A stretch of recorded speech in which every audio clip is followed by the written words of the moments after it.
Bon, alors là, il est 3h30 du matin. On est sous voile, sous génois, sous un petit bout de génois au portant. Le vent vient de l'est. Donc hier soir, il s'est levé pendant que j'étais au restaurant, le vent, fait à terre. Et il soufflait à 15 nœuds quand je suis rentré au bateau. Bon, on avait la houle de face, tout ça, c'était tenable. Dans la mesure où ce matin, ils annonçaient plus de vent. C'est évidemment pas ça qui s'est passé. Qu'est-ce qui s'est passé? Ben, c'est que le vent il est tombé, effectivement, vers minuit, comme prévu. Et il s'est relevé à 2h30 du matin. Donc là, je prends la météo et je vois que ben, pour toute la journée d'aujourd'hui, d'aujourd'hui, ben, le vent est soutenu, 15 nœuds et 22 nœuds dans les rafales, donc, et d'est. Donc là, le mouillage, je sais pas. Donc j'essaie de... Donc je relève le mouillage et le mouillage coincé. Parce qu'au fond, c'est des dalles, des rochers, des... Tiens, d'ailleurs, j'ai toujours le feu de mouillage. Il faut que je passe en feu de route. Et...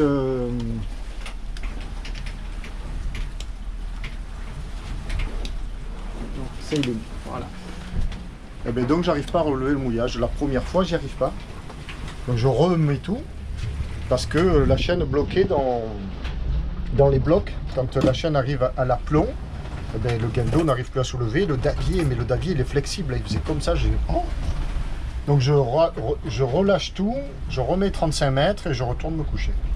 Et puis là, bien sûr, je ne rendors pas, je me repose et je réfléchis, je me dis, tiens, une seconde technique, va faire comme ça. C'est donc quand j'arrive à l'aplomb et que ça force, je relâche 10 mètres, je vais au moteur.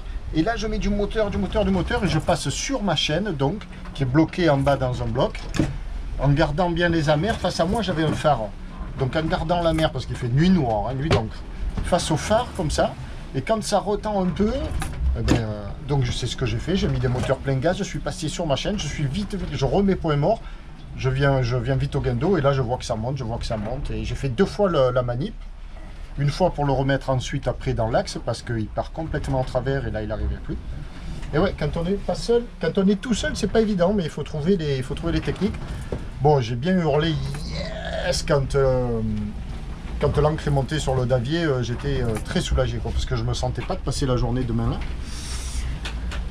Et voilà. Je me suis dit, tu vas attendre qu'il fasse ce jour pour aller voir au fond ce qui se passe, mais ça aurait rien changé grand chose parce que j'aurais vu, oui.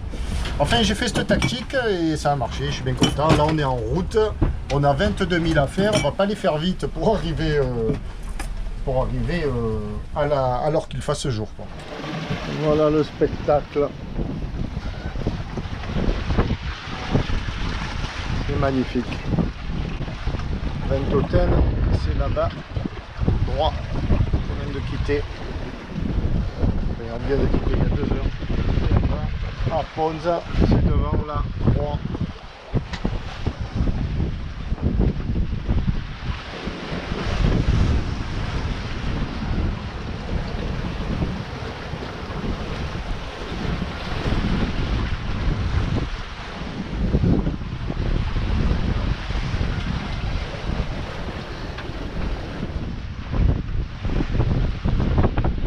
Par moment quelques passages de houle de vagues là, comme celle-ci.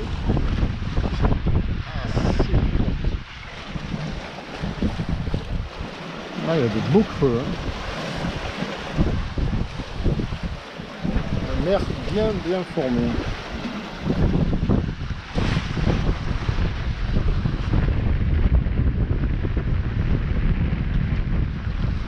Alors là, on est sous génois seul, partiellement enroulé. Alors bien sûr, j'ai pas hissé la grand voile parce que les conditions dans lesquelles on est parti tout à l'heure, ben, il n'est pas question d'hisser la grand voile. Hein. Et c'est du pourtant, mais alors magnifique à 140, 150 degrés du vent. Mais, je persiste et je signe. Qu'est-ce qu'on est ballotté alors? Alors que si j'avais ma grand voile là, à un riz, on serait vachement plus stable. Ah, c'est dingue, hein. C'est dingue. Et sous pilote quoi.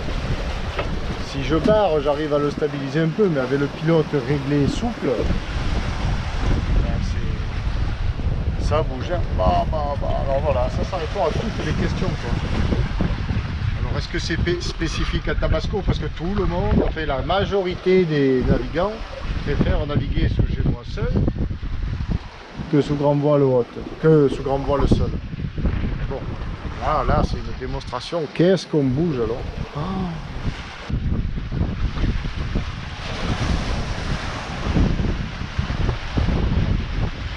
Olé!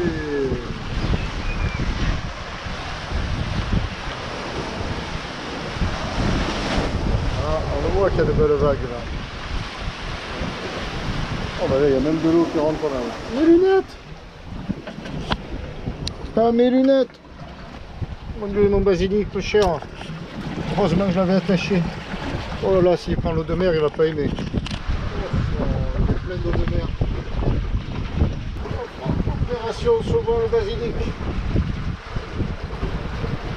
On va aller le rincer dans la salle de bain. Opération sauvant le basilic, peu cher, il est plein d'eau de mer. On va aller le rincer vite dans la salle de bain alors que nous approchons de Ponza. Quel bel éclairage. Voilà Ponza. Alors Ponza c'est le nom de l'île, c'est aussi le nom de la ville ou du village qui se situe là. Et qui est plein ouvert à la houle aujourd'hui, donc c'est pas là que nous allons aller.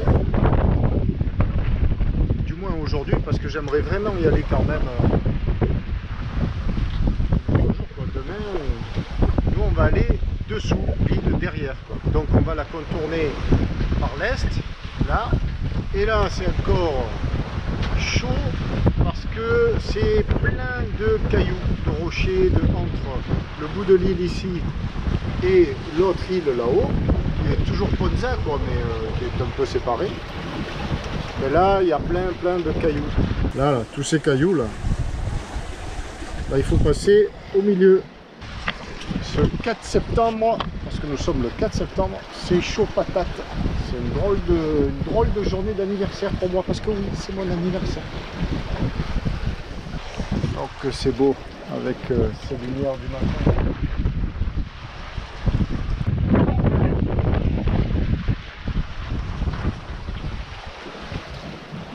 Alors, il y a un gros caillou là, lui on ne peut pas le manquer. Il y en a un autre là-bas qu'on ne peut pas manquer non plus, sur lequel on va direct.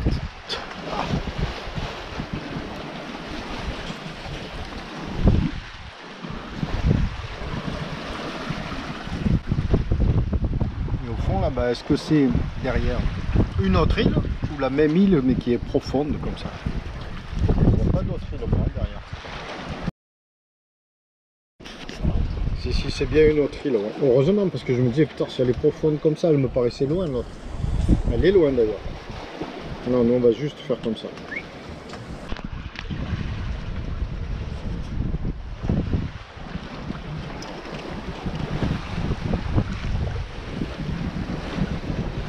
Eh oui, c'est aussi ça, la voile, la plaisance. C'est avant tout, c'est sortir de sa... C'est sortir de sa zone de confort. Eh ouais, c'est aller aller au devant de situations qui ne sont pas naturelles. Quand si tu mets pas tes pieds sur un voilier, tu n'as pas affronté ce genre de situation. Après, quand tu aimes ça, ben, il faut faire face à toute situation justement. Et celle-ci en fait partie. Faire de la voile, c'est pas uniquement des beaux mouillages, du temps clément, de belles navigations, c'est aussi des décisions à prendre très vite, urgemment, et au cours desquelles, dans ces situations-là, ça se passe pas comme on voudrait. Là, ce fut le cas à 3 h du matin, c'est pas naturel de se réveiller à 3 h du matin et puis de pas arriver à partir, d'être bloqué. Là, il n'y a pas de dépanneuse. Hein. Là, on ne peut pas se dire, bon, si je m'en sors pas, je vais appeler. Puis, non. Là, il n'y a pas de plan B. Il faut s'en sortir tout seul. Et après, se taper 4 h 30, 5 heures de navigation dans une mer agitée, la nuit, bon. Voilà. Quand on en arrive à se dire que ça, ça fait plaisir, ça fait partie des plaisirs, c'est que vraiment, je pense qu'on est accro. Parce que, bon, quand ça se passe bien. Et c'est souvent sur le cas, heureusement.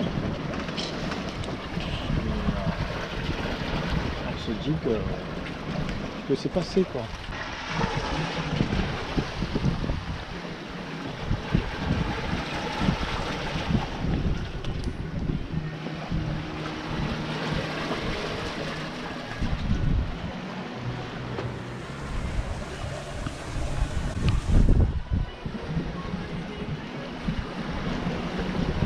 À l'arrivée sur ce mouillage. Alors tous les voiliers sont mouillés ici. Ici. Les petits tout. Le gros il est là. Et le meilleur abri c'est par là quoi. Et là il n'y a personne. On va aller voir par là nous. Hein. Parce que là-bas au fond, ma foi. Et c'est autorisé en plus. Là c'est autorisé. Sur l'appli. Se mettre ici on a le choix, là, il y a du fond, on va essayer de s'approcher un peu plus, là on est à 12 mètres, bon 12 mètres c'est jouable, hein. Toujours 12 mètres, là c'est joli, c'est sauvage. On a pris l'option en haut, en bas c'est sûr, mais en bas ça roule quand même, ils sont bien abrités, mais ça roule beaucoup plus qu'ici. Et puis bon, ils sont un peu les uns sur les autres. Donc il n'y avait peut-être pas de place pour moi. Moi j'ai pris le haut de la rade, alors, enfin de la hanse, c'est sûr, ça fait 13 mètres de fond. On a mouillé par 13 mètres. Mais bon, quand on a de la chaîne, c'est pas un souci. Et au moins, je suis peinard. Alors ça souffle dans les rafales. Alors le souci, je parlais tout à l'heure de zone de confort. Là on est en plein dedans. C'est que je viens de prendre la météo en arrivant et donc en fin d'après-midi, pour un début de nuit, ils annoncent du vent qui vient au 300, c'est-à-dire plein fer par là. Donc on ne sera plus abrité du tout. Ça c'est pénible. Alors si jamais ça se produit, il faut que j'anticipe un peu plus qu'hier. Bon, ce qu'il y a, c'est qu'ici dessous c'est du sable, c'est pas des gros pavés comme là-bas là, qui étaient piégeux, très piégeux. Si ça se confirme, on s'en va et puis on va à Ponza qui est derrière en fait. Et qui est une grande anse aussi avec possibilité de mouiller et qui sera abritée. Parce qu'ici à Ponza, l'avantage c'est qu'on peut être abrité des deux côtés. Bon, maintenant on va se reposer parce que depuis 3 h ce matin, là, il est 9 h. Nous quittons ce mouillage, en face, droit derrière. Le vent, comme annoncé, donc a basculé.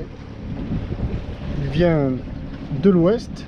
Et là, on n'est plus abrité du tout. Alors, on va faire le tour de l'île. Comme ça.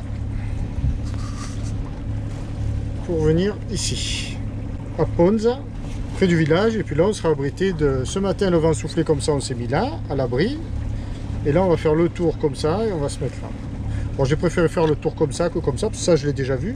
Et puis comme le vent vient de là, j'espère en hissant un peu de génois, enfin en déroulant un peu de génois, pouvoir faire un peu de route sous génois.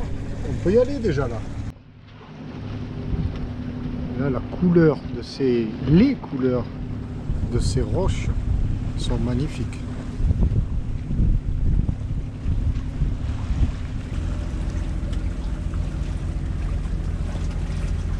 Ponza, c'est vraiment unique Ponza, hein. Cette couleur là alors, et la forme de cette roche là, comme ça le fait. Un ferry s'en va et Tabasco arrive. Nous voilà à Ponza ville. Il est arrivé en fin d'après-midi, il est 18 h, on est un peu à contre-jour, mais c'est tellement beau. Le nuage de pollution laissé par le ferry là, c'est abominable, abominable. Et chaque ferry c'est pareil. Et sans parler de l'odeur. Sur des engins comme ça, pourquoi ils mettent pas des moteurs électriques? Il y a de la place pour mettre des batteries. Ah, tu peux en mettre, hein. Des panneaux solaires pareil partout. Ils passent un temps à quai incroyable, donc chaque fois ils pourraient brancher et recharger leur batterie. Je te jure, non, ça marche au gasoil là. Oh, ça, mais vraiment, on sent que ça coûte. Pauvre nature. Voilà la cheetah. Ben oui, c'est vraiment la cousine de Procida, de Ischia surtout. Un petit peu de ventotène adapté à la géologie du site, quoi. C'est vraiment curieux, c'est chouette. Bon, là il y a un grand mouillage, une zone plage, mouillage, peinard. Je vais aller voir un peu devant la ville ce que ça donne, parce qu'on peut mouiller aussi. Et en même temps il y a la vedette de la Guardia di Finanza ou Costière, je ne sais rien. Donc je vais être fixé. C'est chouette, hein, c'est chouette.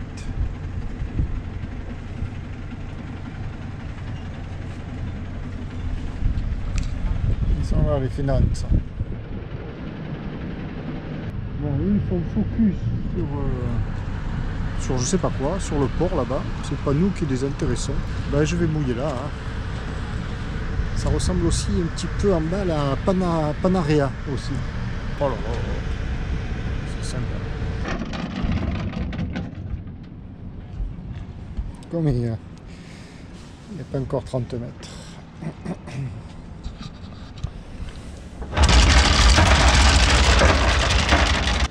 Voilà, on arrive à 30 mètres. Il y a 7 mètres de fond, 7 x 5, 35. 5 fois la profondeur. Il n'y a pas 30 mètres au fond. 30 mètres au fond. Et voilà, c'est bon. 30 mètres de chaîne de 10 pour un bateau de 4 tonneaux et demi. Longueur par taille, par poids. Voilà ce qui est important. Alors ici, on va rouler certainement pas mal le temps que ça se calme, que l'activité se calme, quoi. Et après ça sera bon. C'est tellement joli que ça vaut le coup de rouler, quoi.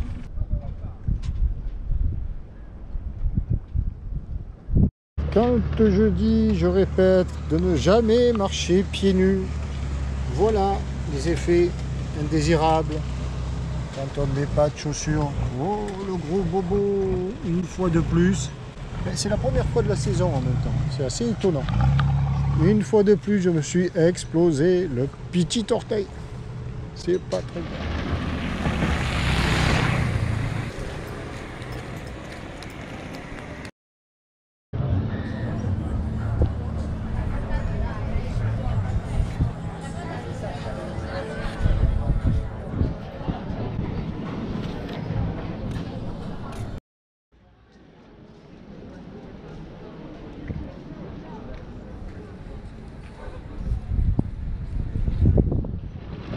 Alors, Tabasco est là, au mouillage, derrière la vedette bleue. J'aime bien ici parce que c'est un mélange de chantier naval, une petite plagette, de restaurant. Dans ce style si caractéristique, qu'est-ce que c'est chouette alors.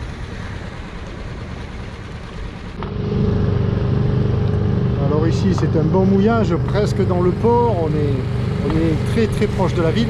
Le gros problème c'est dès que l'activité nautique reprend et on le voit, qu'est-ce qu'il y en a alors? Qu'est-ce qu'il y en a, ça n'arrête pas. Donc ça roule énormément, ça bouge, ça bouge. Mais c'est le prix à payer. Bon alors repérage pour trouver bon, le petit supermarché et surtout la laverie. Mal barré, d'après Mappy, il n'y en a pas. Maps plutôt, il n'y en a pas. Mais on va essayer de trouver. Voilà, la question m'a été posée de savoir comment on faisait pour laisser l'annexe dans un port. Eh bien, c'est à base de beaucoup de bon sens. Alors hier soir, quand je suis venu, j'ai repéré que là, il y avait une toute petite espace. Il y a des barques de pêche juste après, là où il y a le tender un peu orange, là il y a des barques de pêche. Ben, en la laissant là le plus près possible du jaune, on n'empêche personne de sortir, le jaune peut sortir quand même, les barques de pêche pourront rentrer, et nous là on ne gêne pas.